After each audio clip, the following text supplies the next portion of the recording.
வணக்கம்ண்ணா. வாமணி, நல்லா இருக்கியா? நல்லா இருக்காங்கண்ணா. உட்காரு. அண்ணா, உங்களுக்கு தெரிஞ்ச இடத்துல எனக்கு ஒரு வேலை இருந்தா சொல்லி விடுங்கண்ணா. என்ன இப்பதானே ரிட்டையர்ட் ஆன? ரெஸ்ட் எடுக்க வேண்டியதானே? அதுக்கு முன்னாடி வேலைக்கு போறேங்கிற? வீட்டு சூழ்நிலை சரியில்லைண்ணா.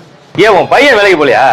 இல்லைங்கண்ணா, வேலைக்கும் போக மாட்டேங்கிறான், சொல்றதையும் கேட்க மாட்டேங்கிறான். ஏன்? அவனுக்கு எல்லா கெட்டப்பழம் இருக்குண்ணா. தண்ணி அடிக்கிறான், கஞ்சா அடிக்கிறான், ஆன்ஸ் போடுறான்ண்ணா. வேலைக்கு போகாதவனுக்கு தண்ணி அடிக்கிறதுக்கு ஏது காசு? என் காசையும் எடுத்துக்கிறான், அவங்க அம்மா வேலைக்கு போற காசையும் புடுங்கிடுறான். பேசாம அவனுக்கு ஒரு கல்யாணத்தை பண்ணி வைங்க. அதுக்கு பிறகாவது அவன் திருந்துறானு பாப்போம். அவன் அடிக்கிற சரக்குக்கு யாருமே பொண்ணு கொடுப்பா? பெத்த கடமைக்கு நான் தானே சோறு போடணும். சரி, இப்ப நீ இருக்கிற வரைக்கும் அவனை பாப்ப. இப்ப உன் காலத்துக்கு பிறகு அவனை யாரு பாப்பா? அது ஒன்றும் பிரச்சனை இல்லைங்கண்ணா. நீங்க புருஷன் முன்னாடி இருக்கிற வரைக்கும் பாப்பீங்க. அதுக்கு பிறகு அவன் அடிக்கிற சரக்குக்கு எனக்கு முன்னாடியே அவன் போய் சேர்ந்துருவான். அவன் உன்னை பார்க்கணும், நீ அவனை பார்க்க வேண்டியிருக்கு. சரி, நீ நாளைக்கு வா. என் ஃப்ரெண்டு ராசி மணிவாசகம் வந்து எம்ஸ்கிரீன் ஸ்டுடியோன்னு ஒரு பெரிய ஸ்டுடியோ அமைச்சிருக்கிறாரு. அது சினிமா சம்பந்தப்பட்ட டப்பிங் எடிட்டிங் வேலையெல்லாம் போயிட்டு இருக்கு. அதுல ஏதாவது உனக்கு வேலை வாங்கி தரேன். சரிங்கண்ணா, ரொம்ப நன்றிங்கண்ணா. போயிட்டு வரேங்கண்ணா.